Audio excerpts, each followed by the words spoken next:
Don't tell me that the moon is shining. Show me the glint of light on broken glass.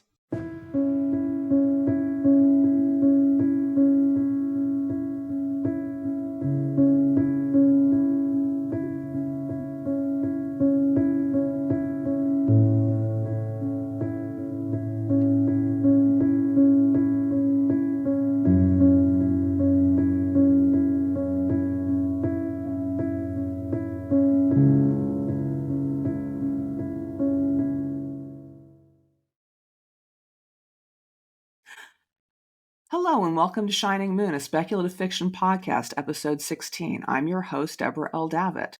Today we'll continue our series by asking questions about military science fiction and military fantasy. We'll talk about the history of military science fiction, what it takes to write in the subgenre with an authentic voice and respect. I am personally an Army brat. My father served in both Korea and Vietnam. As an adult, I worked for a naval subcontractor on documentation relating to nuclear ballistic missile submarines. And I also married into a Coast Guard family. So I have seen a bunch of different perspectives, and I try to treat it all with the respect that it's due. My guests today are Derek Bowden, Jonathan Brazee, P.A. Cornell. Let's start with some introductions. Derek Bowden's fiction has appeared in Lightspeed, Clark's World, Analog, and elsewhere. He was a finalist for the 2023 Sturgeon Award. Derek is a writer, software developer, an adventurer, and a graduate of Clarion West class of 2019. He currently calls Boston his home, although he's lived in 14 cities spanning 4 continents. He is owned by 2 cats and 1 iron-willed daughter. Find him at derekbowden.com and on Twitter at Derek Bowden. Hi, Derek. Welcome to the podcast. It's a pleasure to meet you. Hi, it's nice to meet you as well, Deborah. How are you doing today? Jonathan Brazee is a retired Marine infantry colonel living in Colorado Springs with his wife Kiwi and twin 4-year-olds Danny and Derry. So if he sounds tired today, we will all understand why. He is a full-time hybrid writer of mostly military science fiction. He is a USA Today bestseller and 2-time Nebula Award and 2-time Dragon Award finalist. Hello, Jonathan. Thank you so much for joining us today. I really appreciate it. Thank you. And the 2 girls were on my lap not 10 minutes ago, and I had to shoo them out so I could enjoy this podcast. Awesome. So if they happen to come in, we will understand why you might go silent for a moment or two, and we might record their voices for posterity. P.A. Cornell is an award-winning Chilean-Canadian author whose short fiction has appeared in numerous speculative fiction publications. In 2022, she published her sci-fi novella, Lost Cargo, which everyone should totally check out and read. It's the 1-year anniversary of it, so please do go check it out. When not writing, Cornell can be found assembling intricate Lego builds while drinking ridiculous quantities of tea. For more on the author and her work, visit pacornell.com. Hello, Patty. Welcome back to the podcast. Hi, good to be back. We're going to jump right into the questions.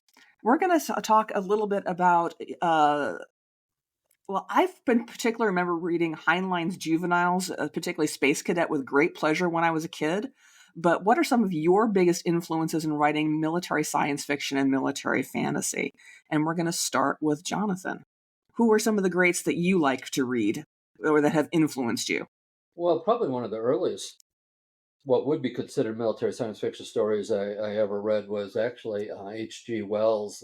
It's called the Land Ironclads, which may be actually one of the first military science fiction stories as a genre, as a subgenre that was there. I mean, there was one earlier about an invasion of the UK, but I thought that was pretty fascinating. The idea of how those ironclads became kind of tanks in real life, years later. But for me, I think it was Gordon Dixon's Dorsai series. I mean, I loved Heinlein, the Starship Troopers, but I think the Dorsai, maybe H.B. and Piper, these were the stories that really got me going. And then later on, David Drake and of course Joe Haldeman, with the Forever War being the one that cemented in me my love of military science fiction. Excellent answer. Thank you so much. Patty, what are some seminal works that you have read that have influenced you, or have you? Yeah, no, I have. I've been reading and also watching military science fiction my whole life because the film Okay. industry does a lot of it as well. But yeah, Yes, books they do. wise, like a lot of the ones Jonathan mentioned, like Starship Troopers, for sure. Ender's Game was a big one for me in my teen years. Mm-hmm. Um, I just loved it. It was my favorite book for a long time. It's been dethroned, but I'm not gonna throw shade here. But yeah, things like that. I also my dad is like Dave, very much into history, and a lot of history is, believe it or not, about war. So Well, so I yes. grew up watching a lot of war documentaries and things like that. So that also has influenced this and my interest in history and war history as well, which I also love Mm-hmm. a good war doc. Even though my own personal Yes. feelings about war are maybe not so cheerleadery, I do like the docs. Yeah, I'm personally a big history buff as well. So, yeah, uh, I think that's totally valid as a response. So, thank you for sharing. Derek, what are some of your influences?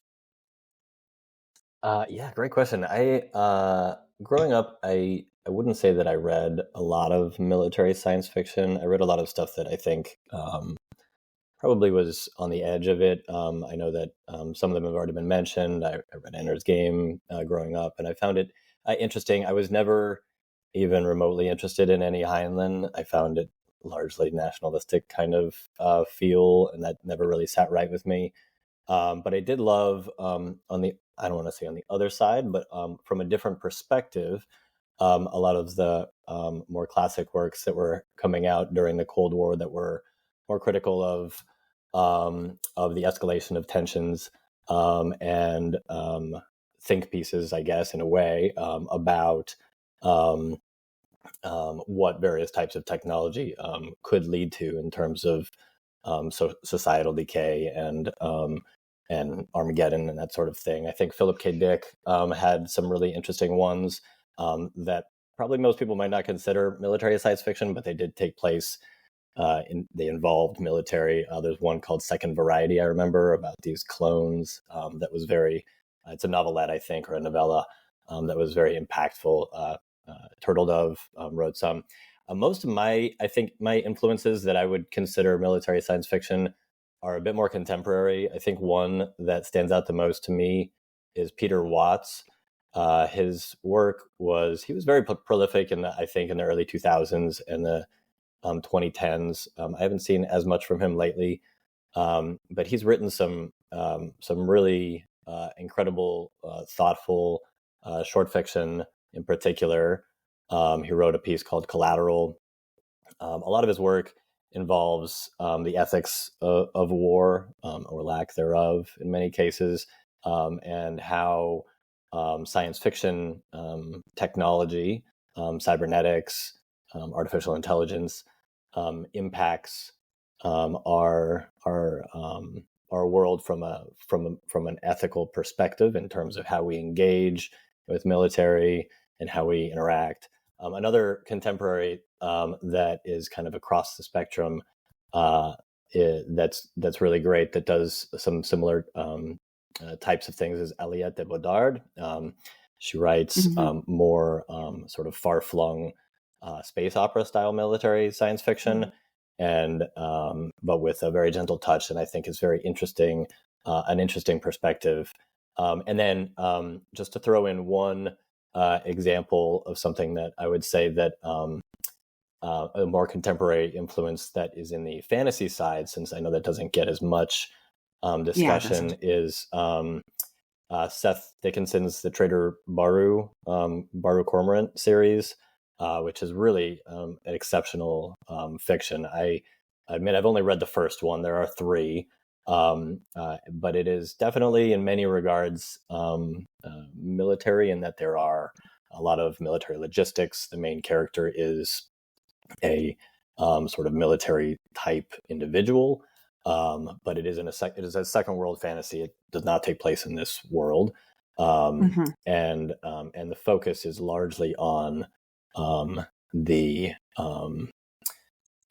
the negative aspects of war and the aftermath, and the people that are forgotten in the sort of largely nationalistic, sweep-throughs of some of these types of military campaigns.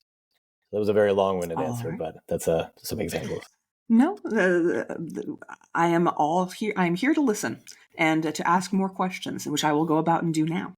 So, what does it take to write military sci-fi with authenticity and respect?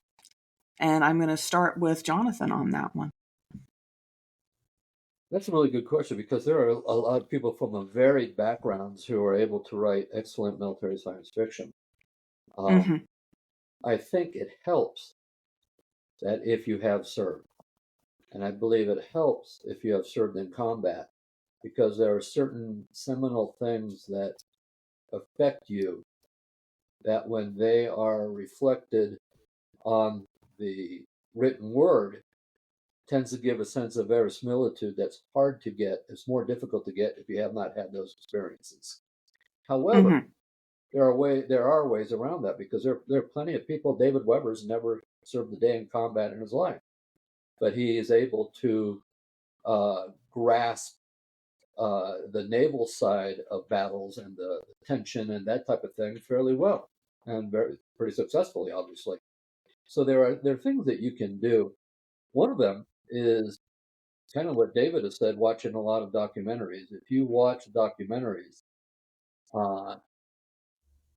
that shows actual combat, and you're kind of limited from, I mean, there are some real films from World War I on, but there's been quite a bit of film of actual combat. If you watch those kind of things, some movies like Saving Private Ryan can get you a feel.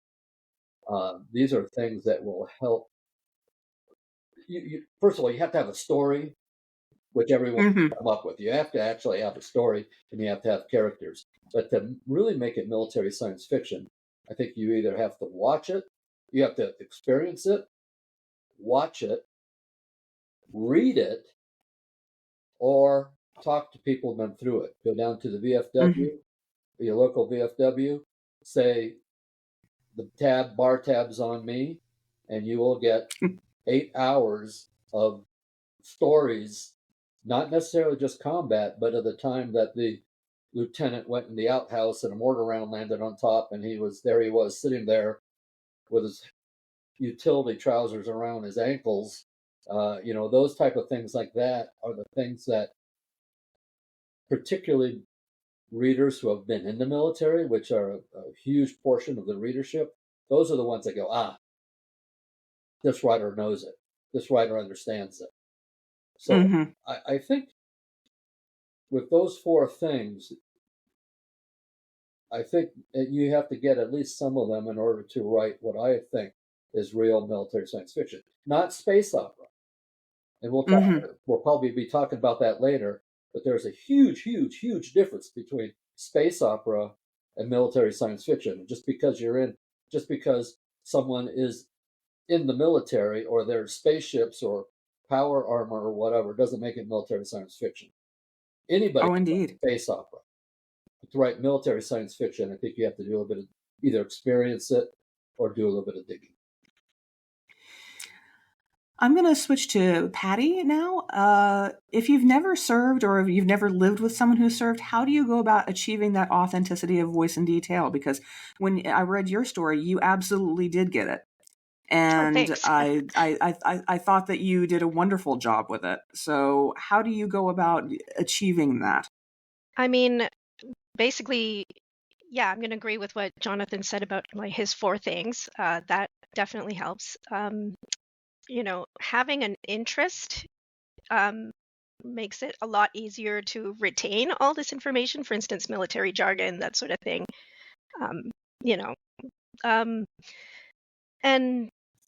Just knowing how to research is like a great tool for science fiction in general, or really just for writing in general.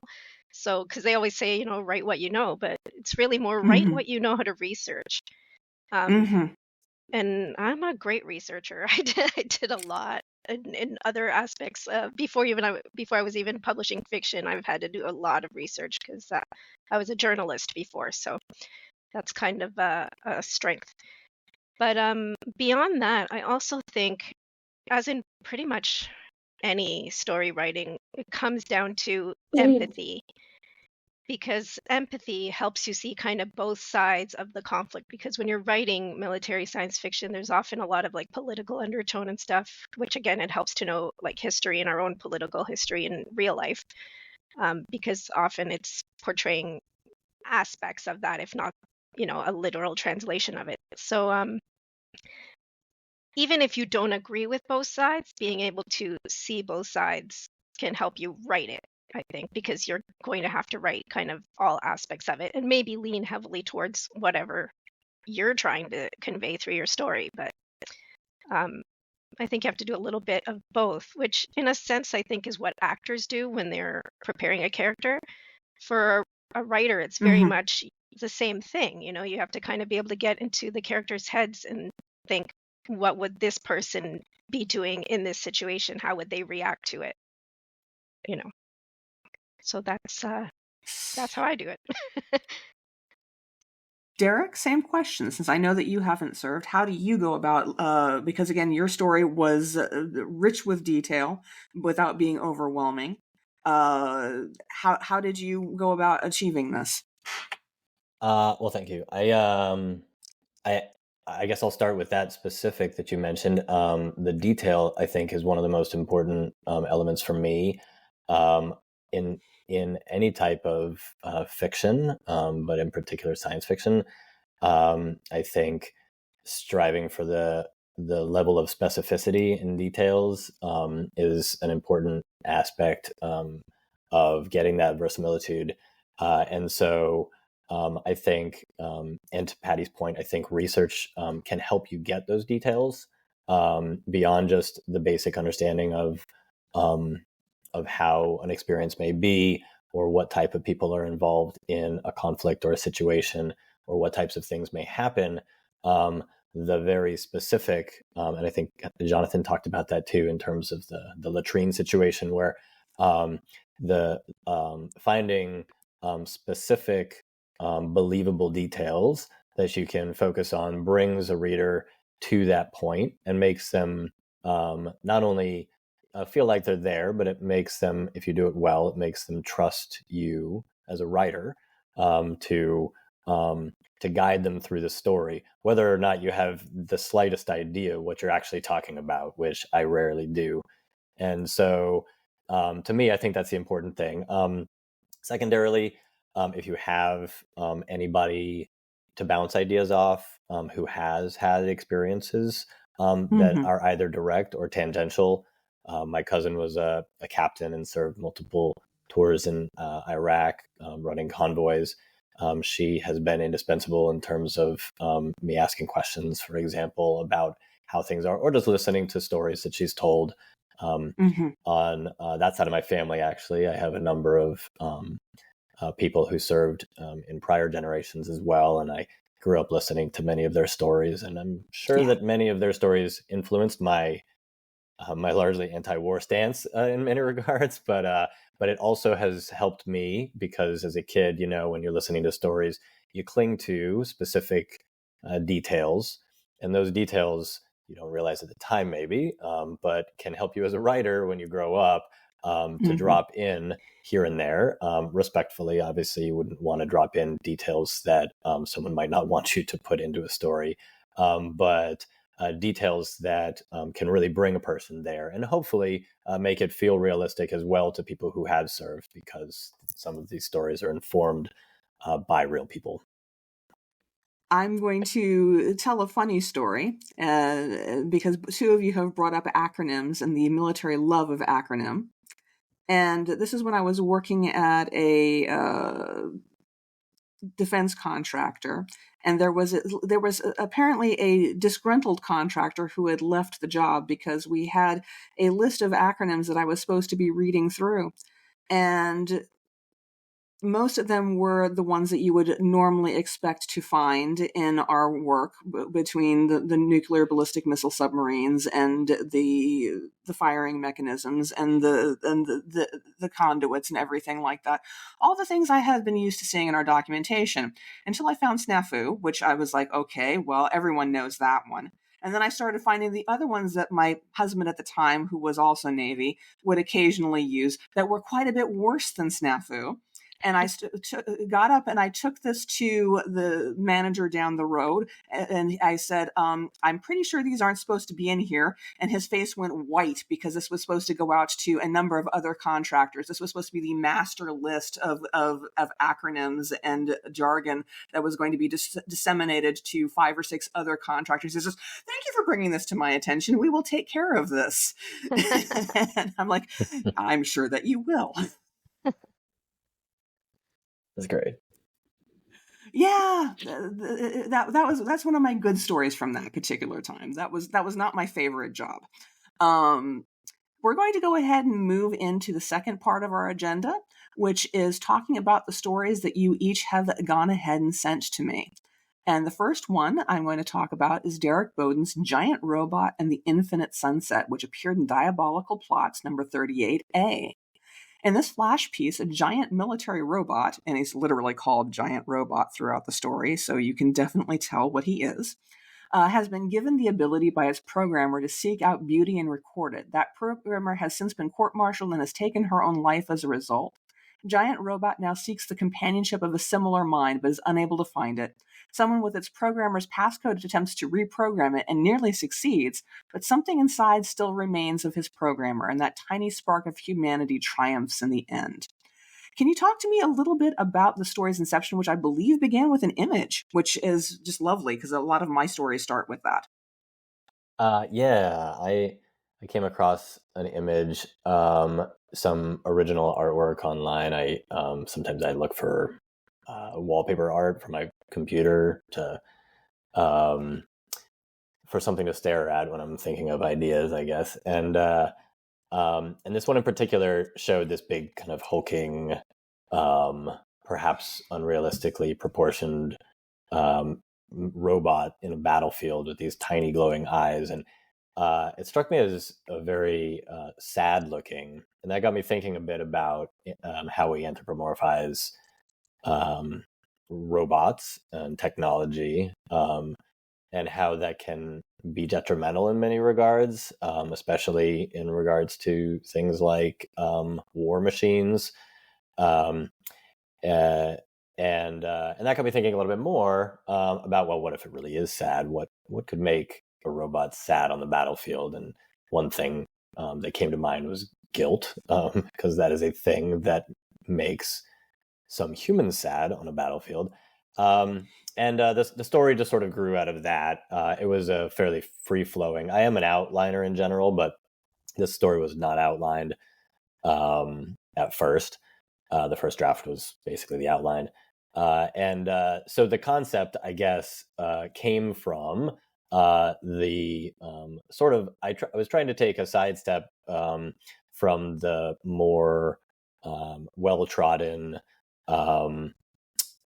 emotions being overlaid upon robots, or robots, in particular, in this case, military robots, gaining some level of emotional sentience, and putting it more into perspective of the individual that imbued these traits and characteristics into the robot, and what what her goal might be, and how she might be and how that might end up playing out. And in this particular case, the way it turned out is that it felt like her reasons, although I don't really make it entirely clear, the way it seems is that it's an act of protest, but a different type of protest than simply turning your back or walking away from the battlefield, but rather trying to instill the more positive aspects of humanity upon something that has up until this point only been given what I would consider perhaps the more negative aspects of humanity, that our capacity for violence. Okay. Obviously, it is a piece of military science fiction because deals with a military robot. It deals with the seek and destroy algorithms and permutations and everything like that. And you've already covered my second question, which is what did you want audience to take away from the story? So thank you for that very comprehensive answer. And Sure. I will move to the next person. I got ahead of myself there, perhaps a little. It's a little bit. I enjoyed listening. Excellent. We're going to move to Jonathan Brazee, and we're going to talk about your story, Weaponized Math, which appeared in the Expanding Universe, Volume 3. I had the great pleasure of reading this one several years ago, and if I correctly, I definitely I used my Nebula nomination for that year on it, and I think that was one of the ones that was a finalist. Yes.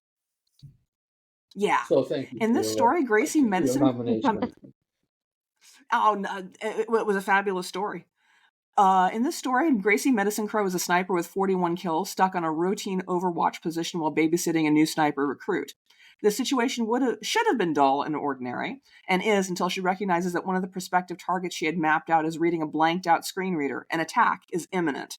She and her newbie sniper have to weaponize math. Every variable from the spin of the planet, its gravity, the wind speed, their height difference to the target, all of that physics combines to a specific set of variables that they have to compute with or without actual computer assistance to save the lives of their fellow Marines. The prose is crisp, the action clean, the voice undeniably authentic. I highly recommend anyone who is out there to read this one because I love this story and I loved rereading it. I loved rediscovering it. So what gave you the idea for this specific engagement, this specific moment in time? Did something like this come out of your personal history or what?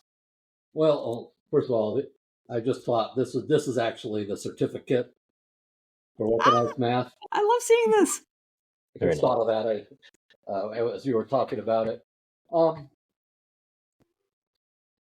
In a way, actually, it's a little bit like Derek when he saw the picture, which I thought I went through your whole story and I read that at the bottom. There was a picture, and that just made it sink into me, Derek.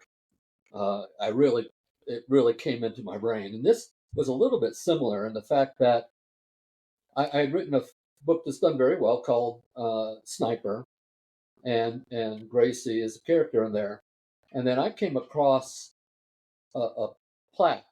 Oh, it was online, but it was a plaque that said something to the effect of that being a sniper, in order to be a sniper, you have to be able to weaponize math, and that saying really stuck with me. And I had a lot of people who had fallen in love with Gracie, a lot of my readers, and they want more and more. So I said, well, I have to write a story, and with the title Weaponized Math. And since I had Gracie and my readers wanted more Gracie, I came up with the story. Now, the specifics of the story were not from any one mission, although I have written specific missions. There's a mission in Ramadi that was Army, and I have talked to the team leader of that mission. I actually went through it with him and wrote a story on that. So I have done that, but this was more of a accumulation of a bunch of different missions. I was as an officer, I was never a sniper, but I controlled snipers, and I went to Marine Scout Sniper School, and I was a competitive marksman. So a lot of my own experiences came in there, and I put together other missions that actually happened. This one in particular was one of my snipers who had a very similar situation. Now, the whole story with the A gunner, the assistant sniper, that was whole cloth. That just wanted to personalize it more, because while a lot of people who read military science fiction, particularly who read my kind of military science fiction, I'm pretty far away from space opera, where all my stuff tends to be very, very realistic. And I love space opera. So I love Star Wars and Star Trek and all that kind of stuff. but my writing is far more realistic. It's real military science fiction. Everything is on a sliding scale. It's on a continuum. Mine is over here, and my kind of readers do like the jargon, the details on the weapons. It's maybe not as bad as gun porn, but it gets to be there. And they want to know the specifics. They want to know if you're talking about a sniper, ranges, what kind of round is doing that, because depending on the round, it's going to be affected by the conditions more, the environmental conditions, stuff like that. So to get to your question, this was a sort of a accumulation of various stories and written as a present to my readers based on a emoji I saw, not an emoji, a meme. Gee, got to know my words. On a meme I saw online. It does help as a writer to know your words. Yeah, it kind of yeah. It's hard when we're doing it out loud and not through our fingertips directly into the computer. It's harder than people think to talk out loud. So hard. Oh yes. This is one of the reasons why I could never actually do dictation software. Is I would sit there and I would stutter. I would go I would say, yeah. I don't know how people do it. It's phenomenal to me that people can. We're going to switch to P.A. Cornell with The Body Remembers, which appeared in Dark Matter Presents Monstrous Futures. This is a characteristically very dark story, bordering on horror, in which soldiers regenerate from any number of horrific injuries in battle, still feel the pain after the regeneration is complete, and have no way out of their situation, this experiment that they've signed up for, except for death. And even then, death might not release them from the scientific study that they signed up for. Wow. What inspired this story specifically? Well, this is also going to sound dark. I was sitting around thinking about pain, of all things. I don't actually remember if I was in pain at the time, maybe. But anyway, I was thinking about pain and how, both physical and emotional pain, and how it can basically linger even after you've quote unquote healed, or, or if it's emotional pain after that moment has passed or whatever.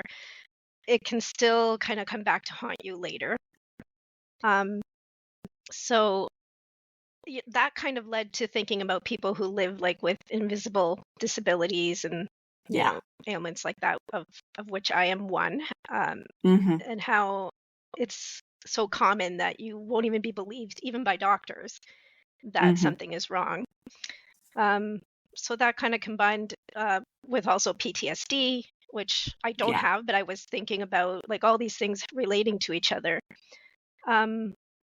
So I mean, I guess just the military science fiction part of it just kind of came together because a soldier telling this story seemed like a really ideal point of view character for the situation. So what I was really going for was just to show this lasting effect, how, the pain is one thing. We all know pain. We've all been through it, but how sometimes it's what comes after the pain that is almost worse in some ways. And of course, it's also a I thought it was a commentary. fabulous story. Oh, thank you. It's also a commentary on war and how we sacrifice the few for the many. So yeah, that's kind of where that all came from.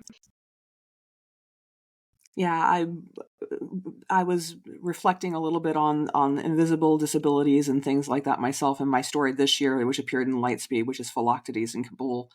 And I can definitely see where you're coming from on that one. So we're going to move to David Steer with Turkey Shoot, which appeared in newmyths.com.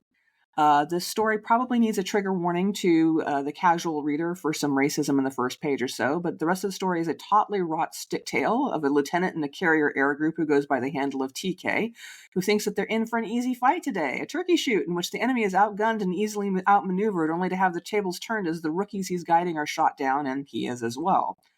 While he manages a survivable landing on the alien planet and calls for help from the carrier, his air group and lander are now the turkeys in the chute as more advanced alien fighters tear them from the skies. Our narrator, on seeing his friends and colleagues die, does consider some payback against the wounded alien civilians he encounters, but is impelled to mercy. All right. In the interests of time, we're going to move to our next segment, in which we're going to talk and move out of our mutual admiration society and into the talking about another story that we have all read, which will be The Light Brigade by Cameron Hurley, which appeared in Light Speed, November 2015, issue 66. In this story, which is recursively written and just wonderful, a corporate soldier is turned literally into light to attack targets in alien-controlled zones of Earth, which have been regenerated and made into free zones where the aliens live. But the aliens also supposedly took out an entire city, Sao Paulo, and was called the Sao Paulo Blink.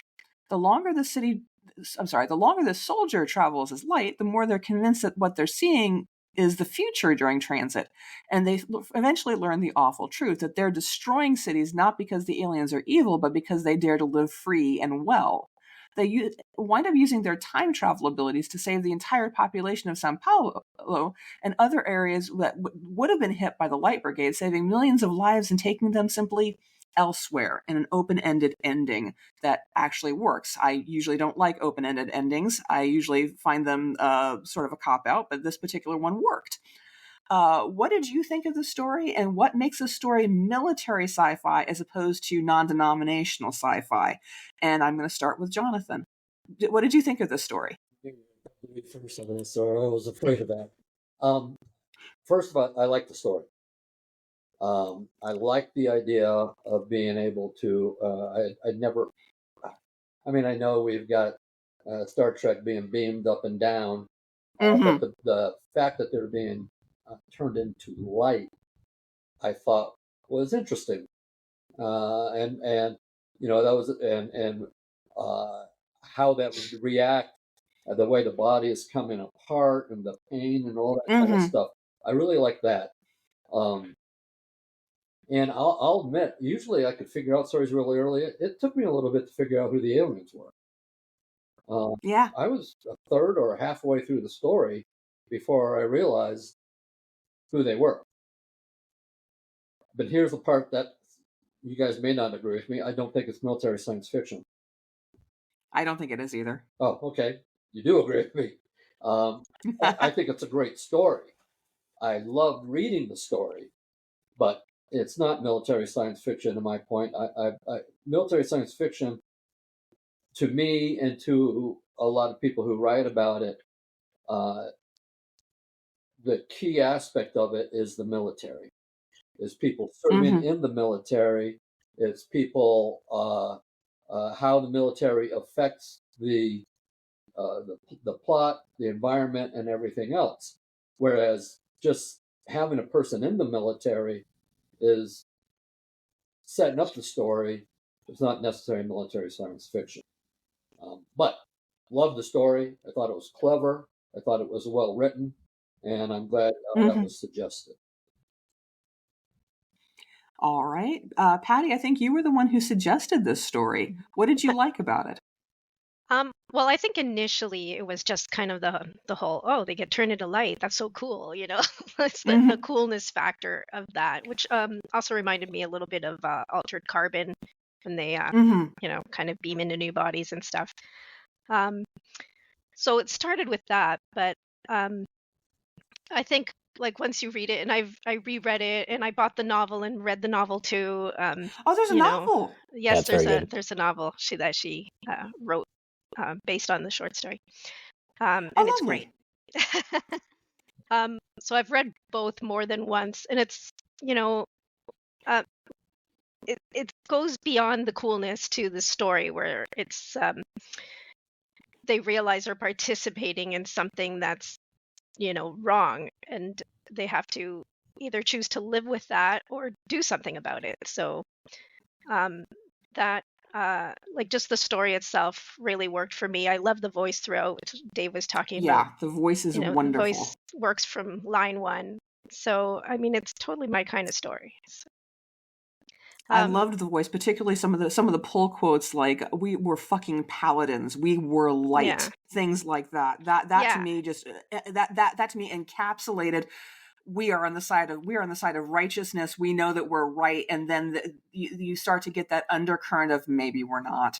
And yeah, then the for sure. undercurrent gets stronger and it becomes an undertow and it builds throughout the story, and it's really well developed and it's well designed. So Yeah, kudos to her for the build. If I yeah. could Cameron interrupt Hurley's great at doing that. that little arc of we are right to maybe we aren't right, that part actually is very military.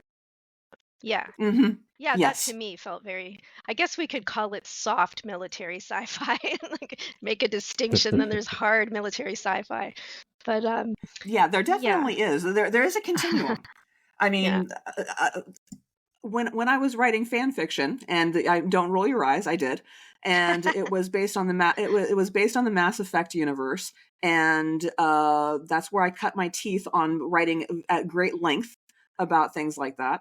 And while it is a space opera universe, I took that opportunity to make it much more mil sci-fi, because I was much more interested in the effects of combat on people and on showing realistic engagements using the technology that they had available, which were the mass drivers and the Mass Effect propelled rifles and so on and so forth. I was far more interested in what happens to people as a result of this than I was in, well, and I also had naval engagements. I had all sorts of things that went on, and what you can do with a jump gate. Can you use a jump gate as a weapon? Absolutely, you can use a jump gate as a weapon. Why they don't do it in the Mass Effect series is because they don't want to.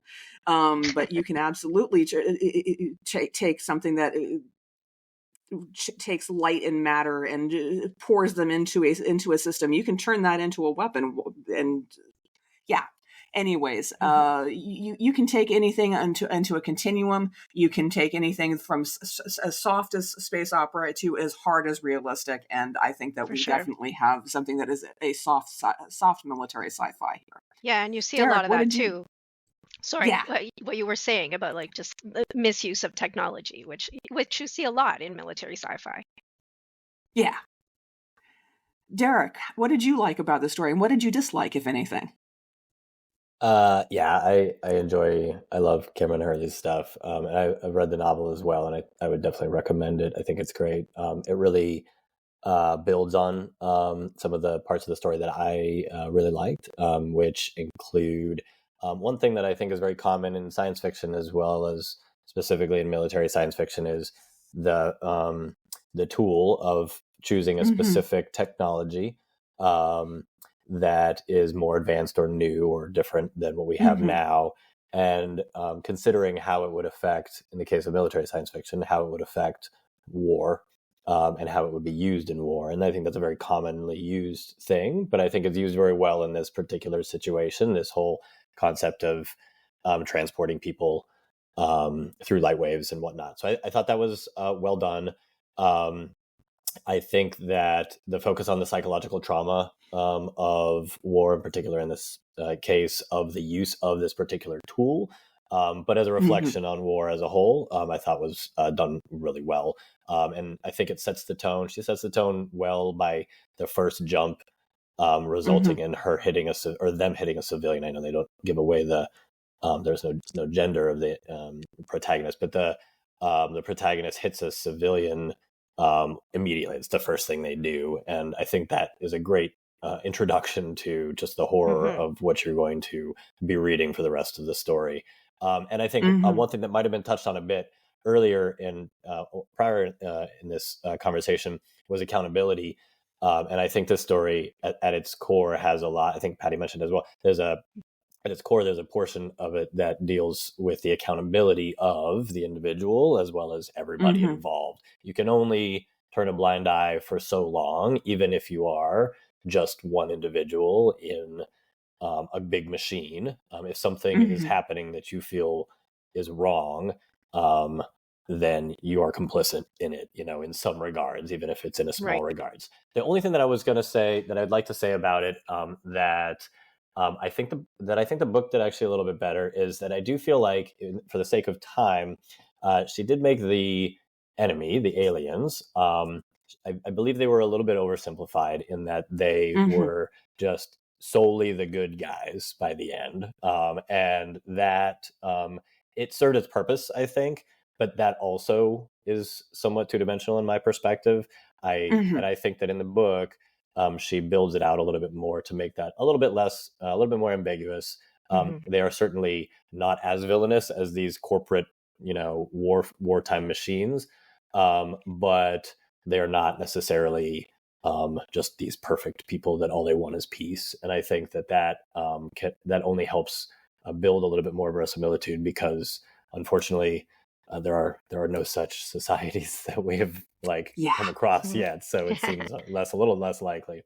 But yeah, overall, I really enjoy the They're story. in the future. Right. Yes. Yeah. Well, I think that well. Not Past if I'm results are no writing it. guarantee of future results. Right. Yes, for sure. There is such a thing as trend analysis, and overall, we're And going I to love move the now part. to Sorry to cut you off. Oh, sorry. just one I'm last sorry. thought. Go for it. I loved that these are soldiers that are trained to follow orders, and then by the end they're questioning those orders, and I really love that turnaround of it. That I think wouldn't have worked if it wasn't a soldier telling the story. So. All right. We are going to move now to the reading portion of our agenda. We're going to turn it over to Jonathan Brazee. And what are you going to be reading for us today? Well, when you asked me to get something short to read, I didn't know what to do. It can be a section of something. I've got about 5 million words written. I thought about weaponized math. I thought about something a little bit. Actually, my project I'm writing right now, which is kind of dark in the same way that Patty's is almost. But I didn't get permission from the publisher to do that. So I think I want to do something a little bit different. So I've got a excerpt from a novella called Pogue.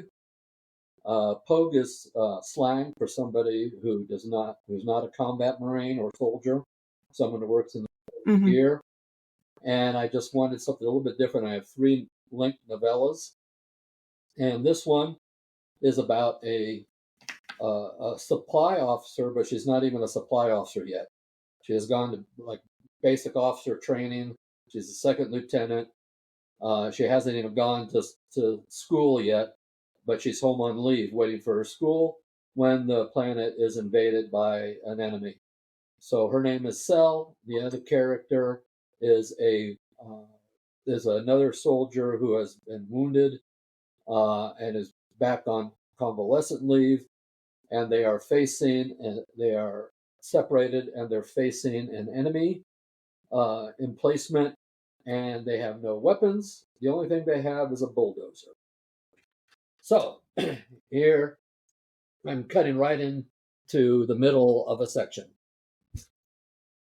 Cell was surprisingly calm. She didn't want to die, and she'd do the best she could to keep it from happening.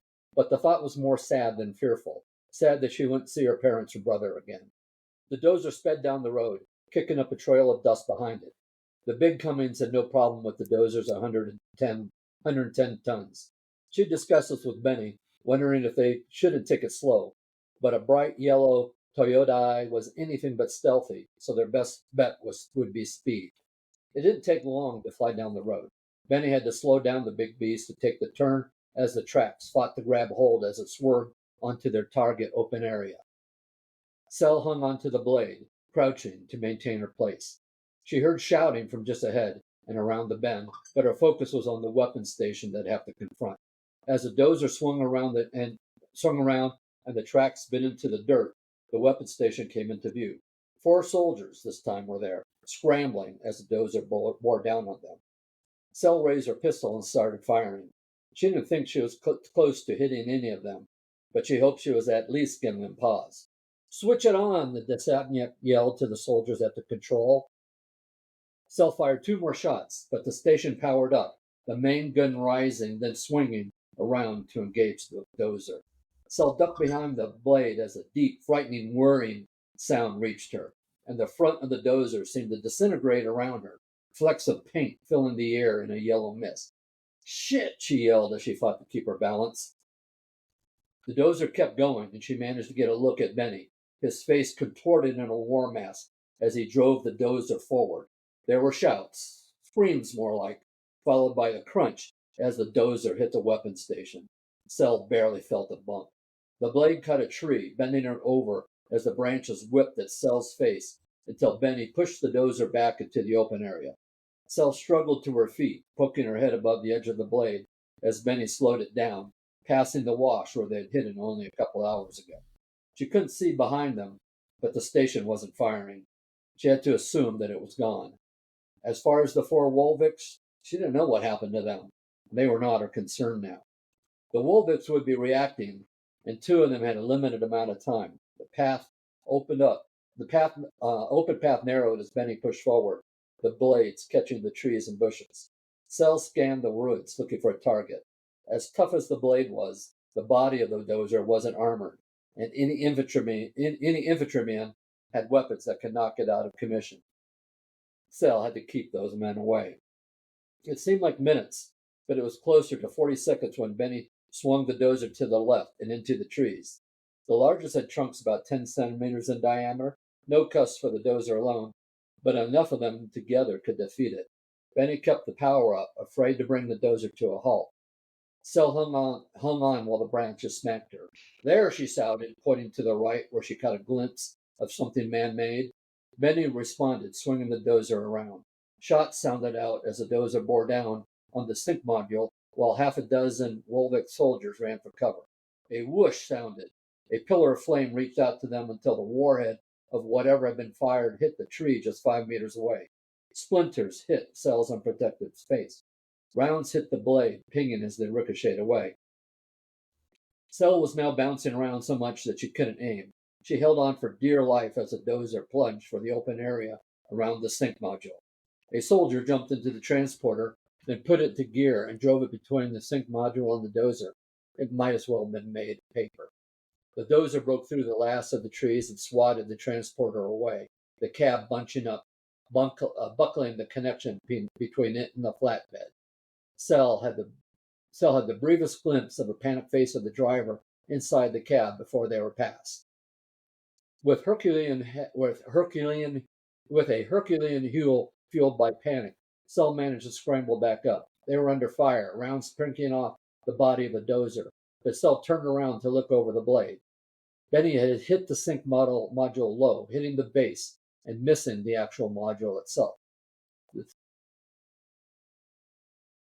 Are we doing on time? We are doing okay on time. You've got a couple of more minutes. Okay. "Back up," she screamed, but Benny, in full warrior mode, didn't hear her. She took a chance and jumped for the cabin, its glass shattering.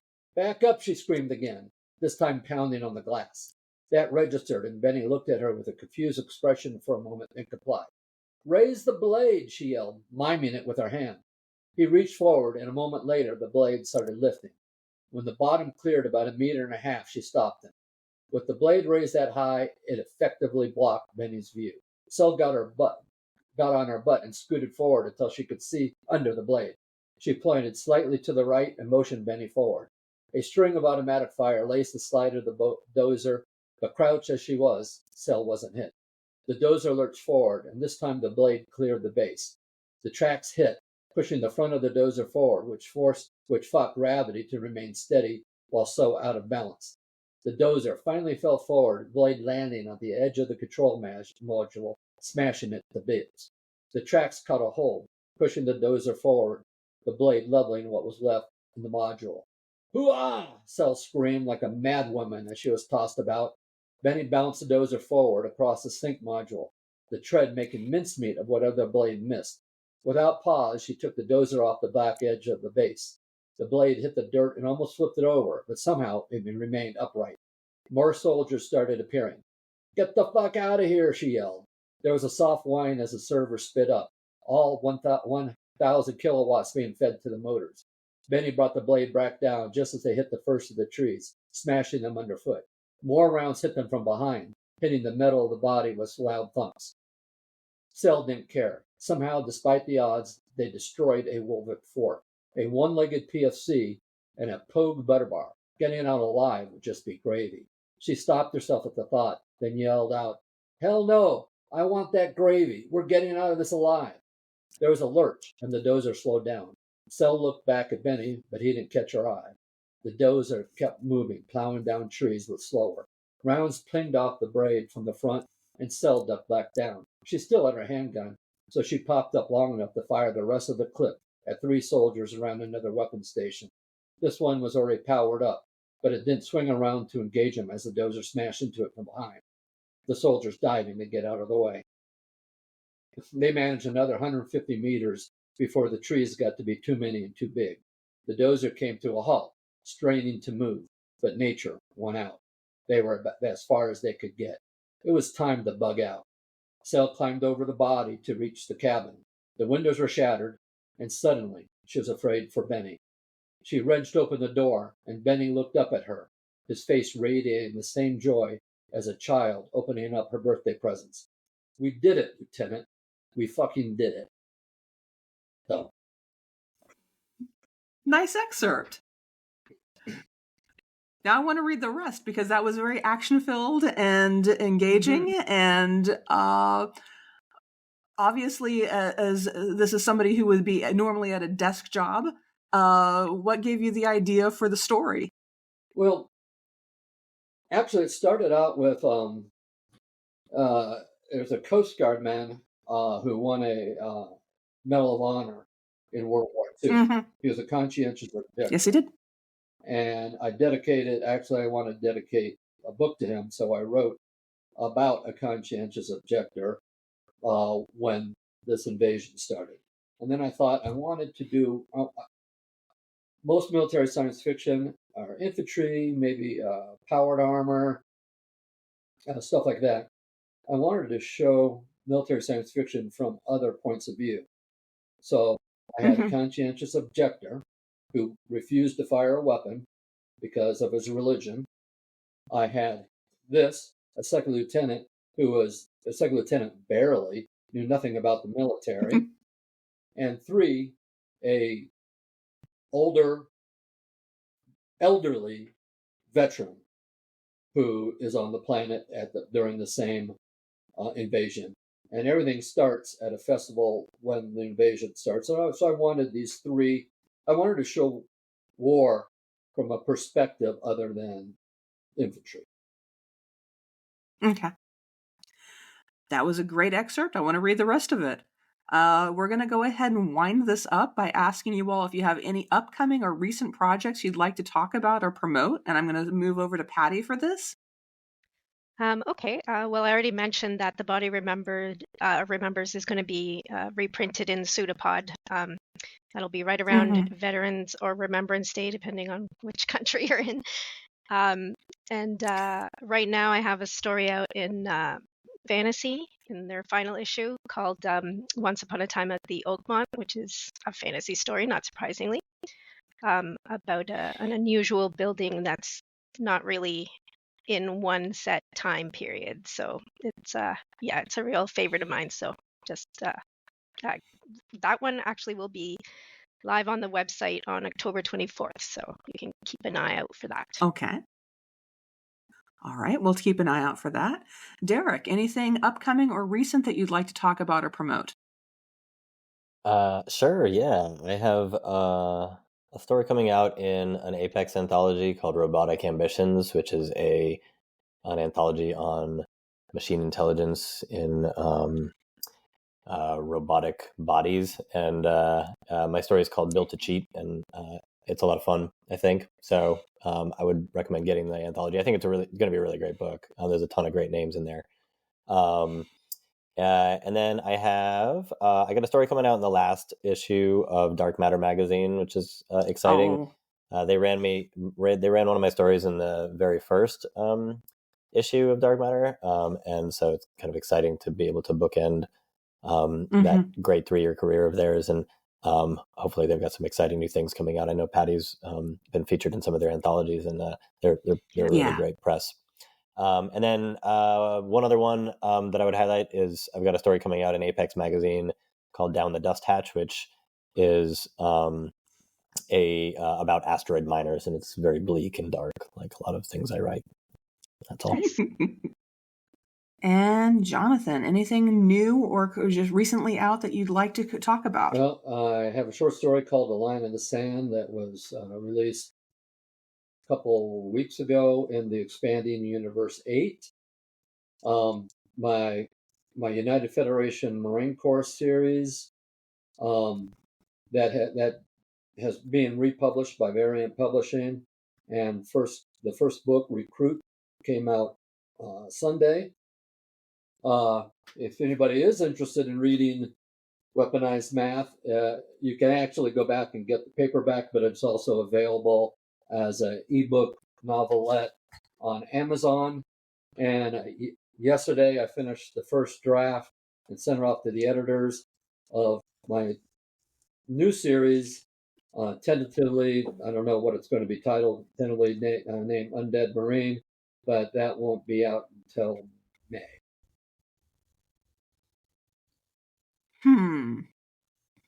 All right. That is a whole lot of stuff for people to go out and find and read. Next week on Shining Moon, we will take a step away from genre concerns to talk about the art and craft of world building. My guests will be Marie Brennan, Beth Cato, Rachel Handley, and Kenneth Haidt. Thank you all for having been here. It's been a delight speaking to all of you, and we are out.